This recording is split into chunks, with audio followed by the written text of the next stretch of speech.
Avant Garde.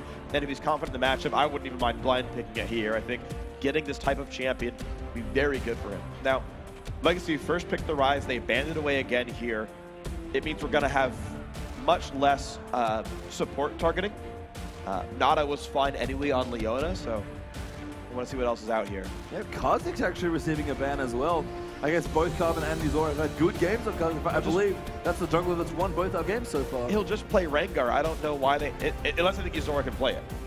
That's the thing, is unless I think Yuzora's going to play Rengar here, I don't see the purpose of a Kha'Zix ban. I thought Carbon's Rengar was fine last game despite the loss. I don't think you tilt on that at all. Chandra is an interesting ban, but they're actually going to pick Tristana first, and that's going to give Thresh over to Ejim. Carbon immediately hovers that one, and that's likely to pick up here. And then Rengar's open as well. They could pick it.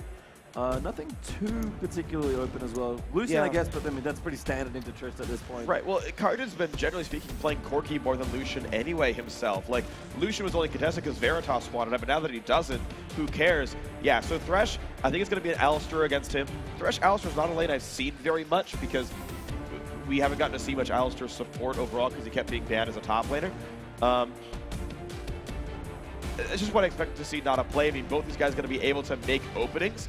The difference, though, is that Legacy are already setting up for a better early game. And early game has been the name of the game for pretty much all of these series so far, where getting to do things in the first 15 minutes tends to transition into a win. So I'm not even sure I'm in love with the Tristana overall. Yeah, and I like that they've got the playmaking champions on their shot callers once again. Yeah. Ejim and Carbon are going to be going back in on really comfort picks and champions that they can make a lot of plays with. I would like to see choose on something, again, not quite as passive. And for me, that was the biggest difference. The mid lane has just looked completely different in game one. Like, game one, it was all about Choo-Choos. I think game two was all about Kensti. So we're in game three now. Who knows what's going to happen? Well, here's the funny thing is, Yuzora did this last time he picked Jarvan. He actually banned Kha'Zix when he wanted to play Jarvan. I feel like it's a jungle counter pick he doesn't want to face, even though you can expect the Rengar regardless, but it's his choice here. This is already set up for a very good comp. Kensti could go for an Orianna here and play that AoE sort of wombo style. Tristana's a good cleanup champion here. They could go for that. Alistar fits in the comp as well, so heck, Avant Garde are really set up for that type of team if they want to go for it. But they'd have to get out of the early game to make that work here. I wonder if Orianna is something that Legacy are considering actually as well. They have Rengar Orianna also. And I don't know what else Kensti really has going for him if they, with the Twist of Bateman and Syndra, which he does play also. Okay, so the Orianna steal is interesting for a couple of reasons. One, it steals away the likely mid laner Kensti was going to play. But the other thing is Orianna is actually a champion who relies on her team to make plays. She's not an individualist champion like Zed is, like Ahri can be. And so it still puts Choo-Choos a little bit out of his element. I know he can play Orianna, but it's not his innate play style, which is just a slight nerf to him as a player. Yeah, I mean, it's not, you know, a big assassin. Yasuo is also, I think, available there as well. From memory, Kensti does not play Fizz. There's one Fizz player in this top four, if I recall correctly. And that's Swiver from the Chiefs. And unfortunately, they had their loss yesterday against Legacy. So Caitlyn's interesting to me also. I guess Carter's just like, I just really want to play safe against this Tristana, man. Yeah, I actually would have liked to see Jinx come out, actually, because Orianna, I think, is a great with Jinx champion. And you could have gone for Riven top lane, just set up an AoE wombo comp.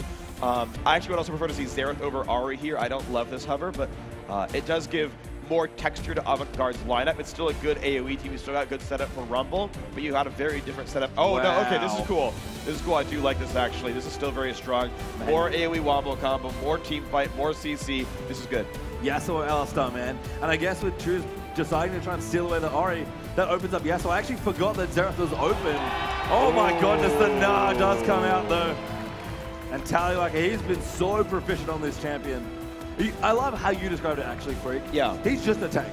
Just treat it like you're always going to be Mega Numb when you need to be. Yeah, and that's your goal here. I mean, anytime you take damage, it's not like it's the Graves passive where, like, okay, if you're taking damage, it stacks up. Like, no.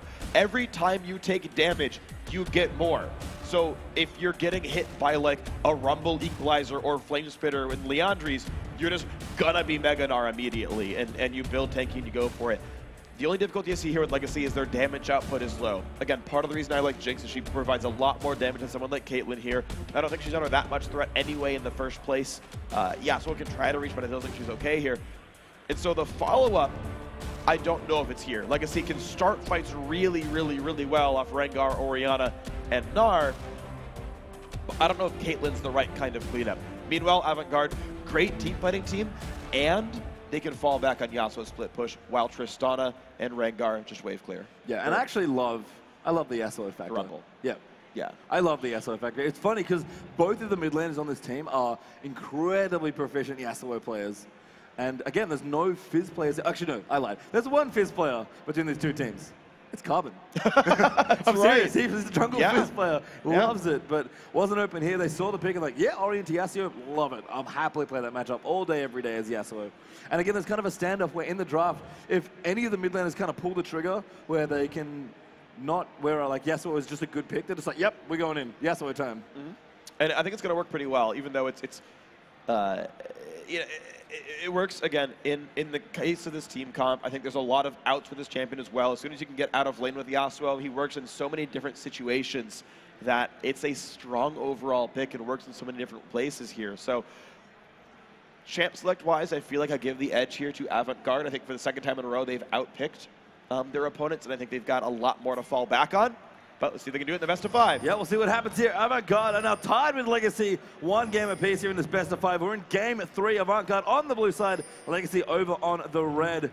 And some really cool stuff here for both these teams. And this is much more in line with game 1 for me, Freak, in terms of composition. I agree with you that Avant have outpicked them slightly, but we've got much more mid-game focus. Everyone's going to be brawling, running into each other. That should make for a much less one-sided game. And also, we keep in mind, Tallywhack is a player who's been very good at keeping down rumbles in lane. I actually want to see a 2-on-2 here for Legacy pretty badly. Avant Garde, I want to see him lane swap. Tallywhack, when he played Riven, absolutely demolished Swiper when that man played Rumble. It was obnoxious. It was horrifying.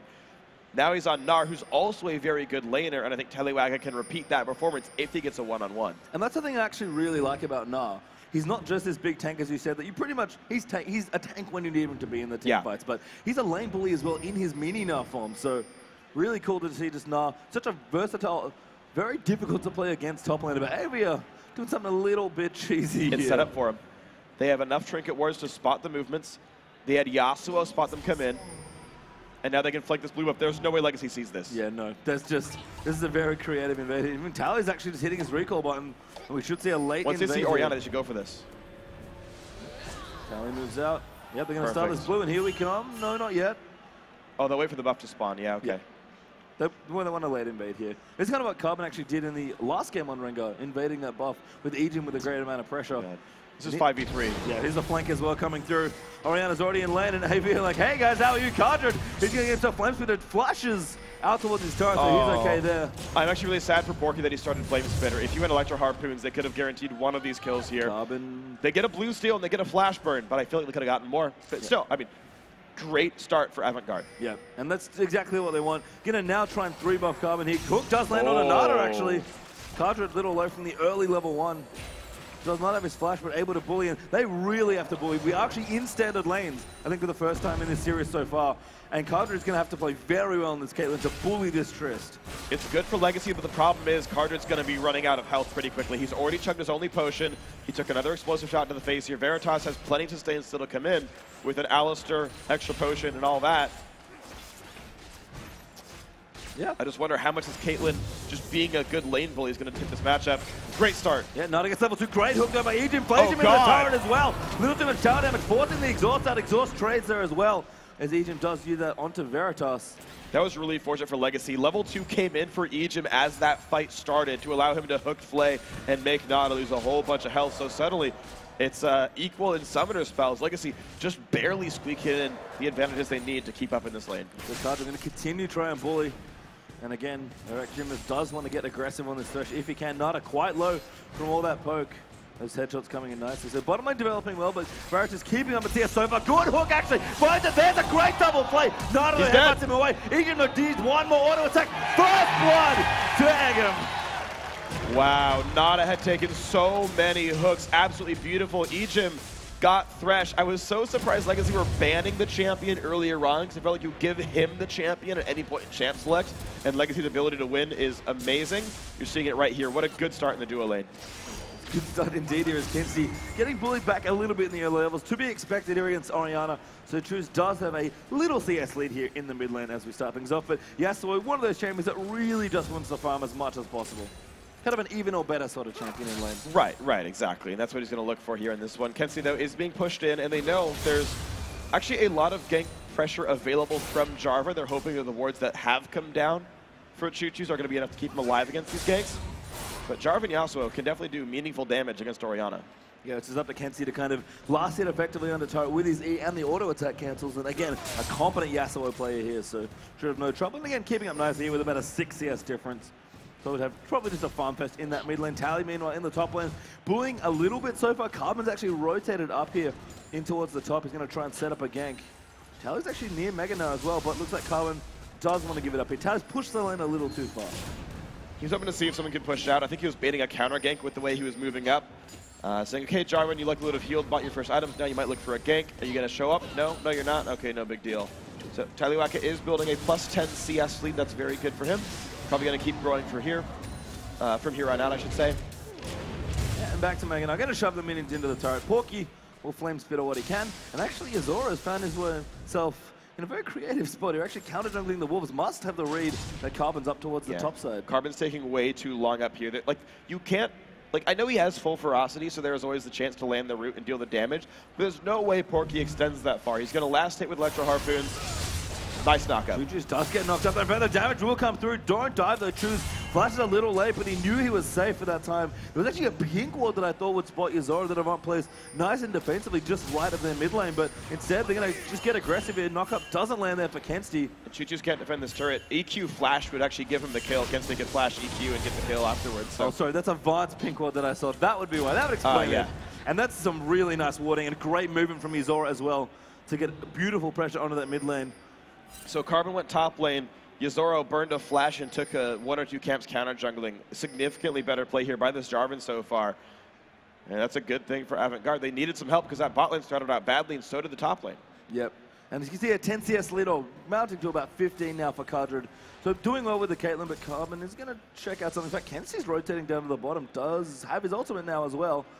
Carbon will find Kenzie though. He's going to meet this Rengo. The roam might cost him it. Choo-Choo's going to move. It does have his ultimate, but maybe not enough mana. Who's going to auto attack in? That Q's grip, and that's a good flash there. Carbon actually going to flash after Kenzie though as well. And the damage comes in. A good knock up there from Yuzora. And there's not enough left, but maybe Yuzora's going to beautiful reset of the brush there by Carbon. Comes in with the ferocity. Now with the ball on top of him, Yuzora's forced to flash as well. Tally's actually come down as well. Egypt comes in, wants to lantern through Carbon, but he can't hook further. And a lot of creativity there from Legacy, but no dice on the kill. That was twice in a row. Carbon used 5 ferocity on a Q instead of a root. In either case, if he throws out ferocity E, he gets the kill. I am surprised by those misplays by Carbon. He misjudged his damage and misjudged the need for crowd control. It still, of course, gives him the dragon. It was a great gank overall, but it could have been more. Yeah, both top laners actually used their teleports there as well. Porky was actually bullying Choose a little bit. He's quite low after that exchange in the mid lane, but he'll just clear out his creeps and be happy. They want to go in. Good pulverize actually going into Cardred. Veritas will get aggressive. That's going to force the exhaust though. Now Egypt wants to come through, probably looking for a flay here. Nada though blocking nicely. Good hook though. He actually could be in trouble. Good as Alistar as he flays back, but not quite enough damage. Carbon is so low in his own jungle. Looks like he popped his W, donating the blue buff to Choo-Choos. There he is. He's safe now. Yep, he's okay. Just going to chill out. Just, you know, hang out with his 0 trophy stacks and move on from there. Now, interesting to note, apparently Caitlyn traps take too long to arm. You can't set them up with just Death Sentence. They would require a really, really good play afterwards to make that work. But the more you know. Well, there we go.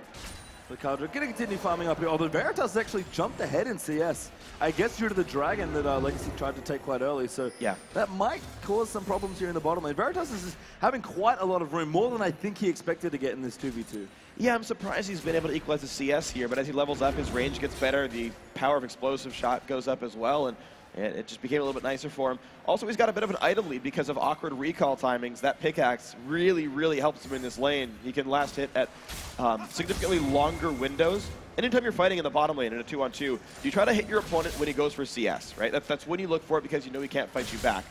When you've got like 110 attack damage, your window for last hitting is really long. And it requires your opponent to be constantly looking, oh, can I hit you now? Can I hit you now? And if they ever go for an auto, then you have the easy window, and you just hit it, and you walk away, and nothing ever happens to you. So as attack damage goes up, your chance of getting harassed goes down. Yeah, it was Choo-Choos here, going to farm it up with the blue buff on Orianna. And Veritas looking comfy here. Double the rest of Cardin's curious as well, but I guess he just wants to make sure he can keep in this lane. Kenzie meantime still down 10 CS, but he'll CS most of his creeps, if not all of them, under this turret. There's his first one. We'll watch a couple of Yasuo mechanics here as well. Yep, Kenzie's on top of it. Yeah, he's good to go on this one, and as his E stacks up, it's even easier to last hit, so he's fine. Kind of like Aurelia, just very easy to last hit with a champion like Yasuo. But even easier, you don't even have to use mana. Yeah, true. I'm hoping for Cardred's sake he's got enough gold for a BF sword. There's boots. There's a BF sword. Yeah, he had boots Dorans. That was like a little bit less expensive than a pickaxe, so I knew his recall was going to be differently timed. So he's got a pretty small window where he's going to have BF sword advantage, but that can get answered pretty quickly. Carbon finally finds that pink ward as well. Throws out an E. He's already just dodges it. Choose actually with his ult and full mana and health. With his Thene's almost finished with both the Fiendish Codex and the Chalice up. This is a decent time now for Legacy to potentially get aggressive, but not the objective fighter on Carbon. Never mind, going to go in onto Kenzie, who's dashing around the minions. Will die to Choo-Choo, so Yuzora jumping on top. Can he get the kill? Nada going in, misses the pulverize, but Yuzora will get that next kill. Good headbutt as well away.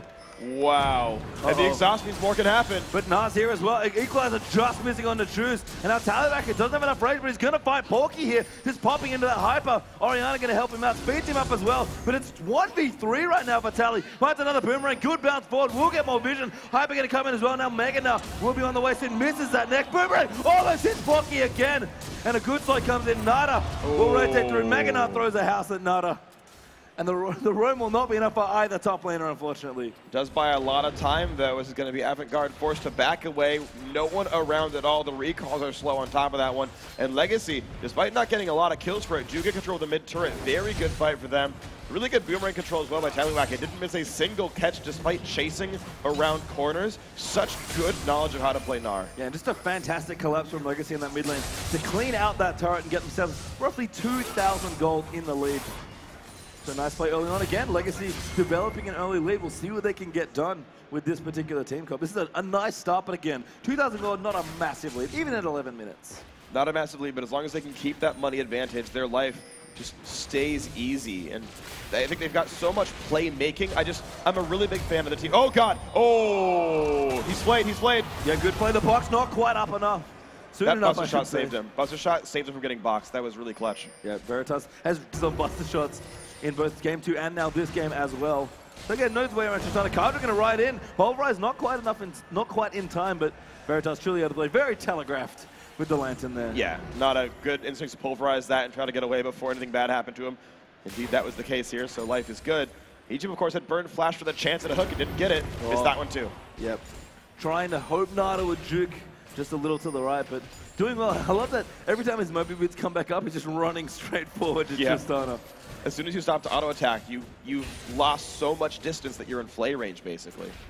Veritas, so you're going to continue CSing, actually developing a very nice lead here, almost 20 CS ahead in this particular 2v2 lane. That's not what I expected at all with Caitlyn versus Trist. Oh, the cannon. The cannon's, I'm sorry. Oh, it's actually still alive. Never mind. Oh, he might get it. Come on, Egypt. Oh, scumbag Cardred. He'll let Egypt get that. When it's 15 gold instead of 45. Robbing his teammates. Cardred, they're just going to harass back. You can see when they do get time alone here, Caitlyn obviously is going to win these trades early on, but the fact that Veritas is stabilized in CS here is really big, but Carbon and Choo-Choos are rotating down his bottom lane. We could see some submarine Orianna. Oh. Can he find it? Veritas knows there's someone around, though. Carbon now is walking fast. He's like, nope, don't want any part of that. And the first Rengar ult from Carbon misses a little bit, you have to say. Yeah. Not what he wanted at all. So late ult, too. It's 13 minutes in. I believe he was part of an earlier fight, maybe, but that one certainly did not work. Kenzie, nice trades there with Choo-Choos, but Orianna will hold fast. Very skill-intensive, this particular matchup. Although, obviously, Orianna favored in the early stages. Avant, though, we're going to look for this dragon. We don't have a Rengar up. We've got everything else. TP's up for both top laners. Tally comes in immediately. Rumble's going to join in as well. Poke there coming through. Now, Tally and Meganar form going to look. Hook does find another, but they don't want to go in on that particular one. Mininar is now back as well. And Legacy, I don't know if they can defend against this Rumble. Equalizer does pop in. Shockwave hits three members. Great move there, but it's very low. Choo-Choos as Kenzie's going to pick up that first kill. He gets grabbed though. He's going to go in. Great triple play there. Coming up from Egypt, and Carmen flashes out and gets that first kill. Ekam now down as well as Rumble will pick up that kill. Cardred forced to run away in a 2-for-1 trade in favor of Avant. 2 for 1 in favor of Avant, but they have used a good number of their ultimates. Only the Yasuo ends up, and he's dead. So Avant can't really contest for this dragon. Veritas going to be forced to jump away, and he even takes dragon damage while doing it. This is actually a legacy dragon. Potentially. Carbon actually already smited something. I guess they're going to walk up this dragon. Okay. I think it's a smart move there as well. Both will little back too off. risky. Okay, so both will back off. Porky actually going for a tankier build. He's not going Sword Shoes. He actually just went for Seekers here.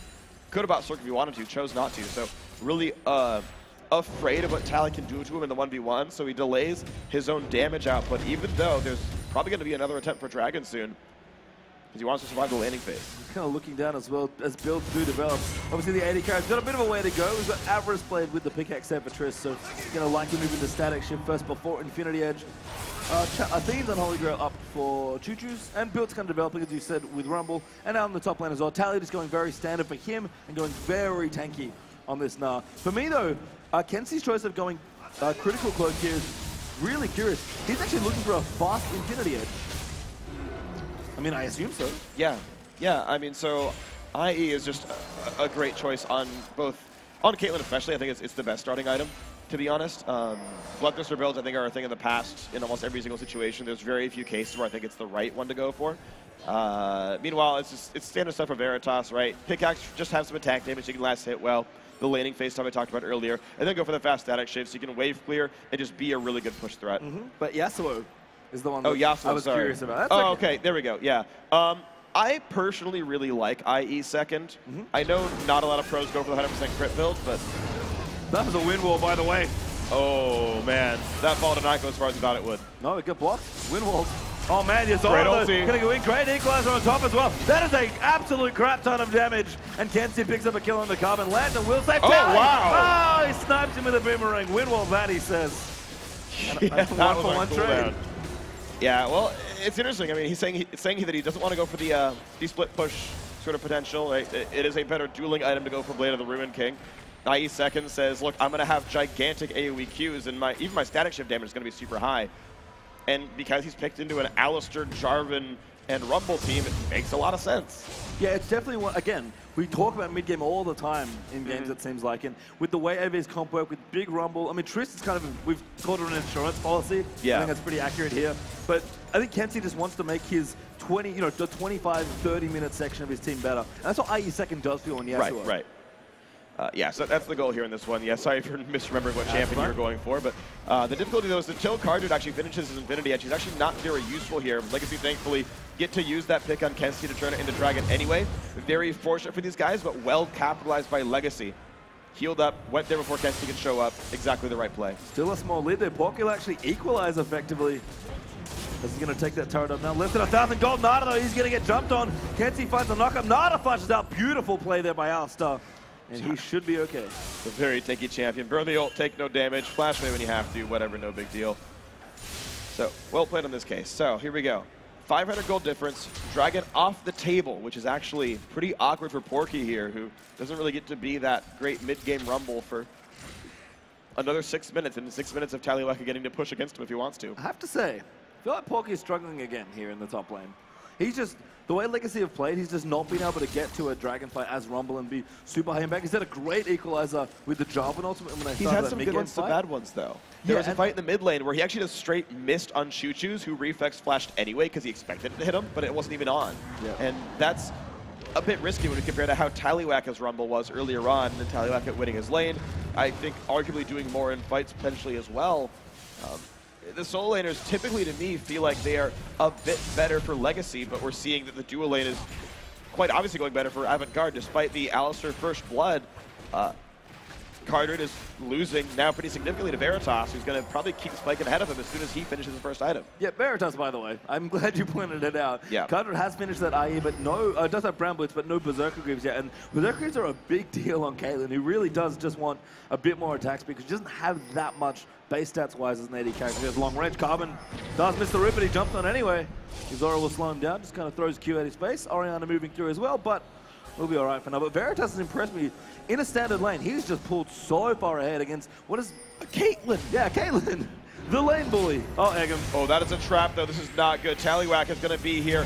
right on top of him. Hook comes in, Is Meganar. jumps in on top as well. The house just misses, but Carter's going to clean up that kill. Great Gnar ultimate there from Tallywhacker as well. The box also goes through. Chuchu's a little low. Oriana does pull maybe 1.5 in, but Porky's going to get that next kill. Tally, though, he's taking so much damage now. He's Meganar, sorry, Porky will go down to Carbon. Yuzora getting slowed by the Boomerang Blade, but a 1-for-2 trade there is advantage Legacy. Yeah, 2-for-1 for Legacy. They're going to trade turrets, though, because Kensti stayed in the mid lane, so these are going to be equalized, but it's more minion waves that can be crushed. Tallywhacker can hold mid, no big problem. Legacy, great job there. Yeah, and I think much needed gold there for Kardrick with those assists in that particular team fight. And again, nice aggressive play here. Egypt and Tally coming up nicely. But we don't really have something to fight for yet, and both teams are approaching some pretty key power points. Uh-oh. Kensti's in the wrong spot. He's surrounded here. Yeah, maybe stayed a little too long. It's like, hey, no, how you doing? Cobb's like, hey, buddy, how you doing? No. Gonna try and save him. Good though, Pulverized. Egypt are coming in with the flash. Kensti is already ulted, I believe. Does get walloped into the ground there, but Egypt now caught out of position. House does come out, but just misses Kensti. He's got a knock up as well, so no chase there for Legacy. My gosh, Nada is just everywhere. His Alistar is pretty damn strong. He saved Kensti there. Got away to safety, nearly killed Carbon with it. So beautiful stuff on this one.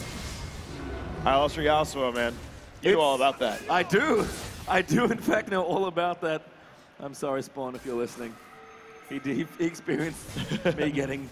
Basically, I played a community game, for those of you not aware, and I played Yasuo on Hexakill. And I basically got on top of this Alistar's back and started swinging my sword around his head. That was how I played. And yeah, it's As really, though you were really Nunu? good. As though I was Nunu, correct. And there was absolute zero chance that your opponents could live? Yes. Yes, there was. Tally here in the top lane. It started, ladies and gentlemen. Gonna clear out some minions in the top. Chuchu's actually feels a tad behind here. I assume a rabbit on Zepcap wants to be his build, but he's just not getting hit the spike as nearly as quickly as Kensti looks like he's going to. He is a bit behind. Kensti's Yasuo is doing very, very well. Was slightly down earlier on, but he's come back quite nicely. But one thing that's been happening here is Kensti's been very much focused on his individual lane, whereas Chuchus has been trying to make roaming plays. In the bot lane, the roam play worked. That was nice. But Kensti stayed mid, got a turret for it. Chuchus has tried to roam other times and missed out, and actually not got anything for it. So Chuchus trying to make these plays. It's not always happening, though. As we talked about with Oriana, she requires teammates to make plays. Chuchus doesn't always have the teammates there or doesn't always roam at the right times to make those happen. Yeah, and again, Legacy have not found really much success with grouping as 5 members and trying to push down. That's what they love to do as a team. It's where they excel. Carbon, though, will spot Yuzora here. He's going to get ulted, actually. Carbon looks to go in. Egypt wants to pop over the top. There's a great snare there coming through, and that should be killing the jump. He does pop his ultimate, but Cardrid's going to pick up that kill. Blue buff does go over to Caitlyn as well, so a nice win there for Legacy. So Blue Team actually pings Baron, and I actually had the same thought, where I feel like Legacy could just go for the random risky Baron and hope no one checks it. It wouldn't be that bad of an idea, but they go for the safer play, probably the smarter play, and they're going to push top. And once again, Legacy doing an amazing job of when they get a pick, they get something for it. Last time it was bot lane, this time it's top lane, but this time around there's nothing to answer for. I have to ask you though, Freak. We're getting like towards a big mid-game point here. 22 minutes in, 25-30 minutes is likely where a lot of these two team comps are going to start shining, but yeah, we're very close in this game. There's, what, 2,000 gold ahead for Legacy, which is really nothing at this point in the game. Do you feel like late game is in any particular team's hands in this game, given the team composition? So late game, I think I give to Avant Garde, because they have really strong team fighting, and they have the Kensti split push, and they've got the Tristana insurance policy. So many good things are going there. Legacy, I said at the beginning, I'll say it again, I don't think they have very high damage output. So once Porky gets the Zonias, once Yuzora gets some tank items, I don't see how they get rid of those champions. Now that said, also, at this second, I feel like Avant Garde are actually a bit stronger. They hit big power spikes. Leandry's is done, Shiv is done, IE is done on both those AD carries here, the AD carries of Avant Garde. So surprised that they don't fight for this, but they just weren't there in time, I guess. Yeah, not quite in position, unfortunately, and that was looked like a very risky Baron for Legacy. Good ball there by Chuchi, just spot Avant moving through the lane. Snare will be popped out there as Carbon's trying to get a bowler out onto something from AV, but we'll defend now. Caitlyn, thankfully with good wave split, although needs to finish that static shift, if that's what he's going for, to make that a little easier. Yep. And you're just seeing that Caitlyn is trailing here in items kind of the whole time. And I don't think it's going to get any better. We're seeing repeatedly he's able to get far and better, but Yuzora in the wrong place, the wrong time again, and he gets rooted. Warding very aggressively there on the Baron, uses his ultimate, does not have his flasher, and that's Tallywhacker with a free kill, you have to think there. Now Baron could be considered in Legacy are going to go in. We saw a very sneaky Baron by them. Oh, what a bait. But Nana can check it, he's not going to be afraid of this. Oh, they do use the scrying orb as well. They know no one else is there, so Avant like, nuh-uh. And also, Choo-Choo's lost half his health bar right as he appeared on Rengar ulti. They're going to try for this. Yeah, Carbon's going to run in distance there for Tallywhacker.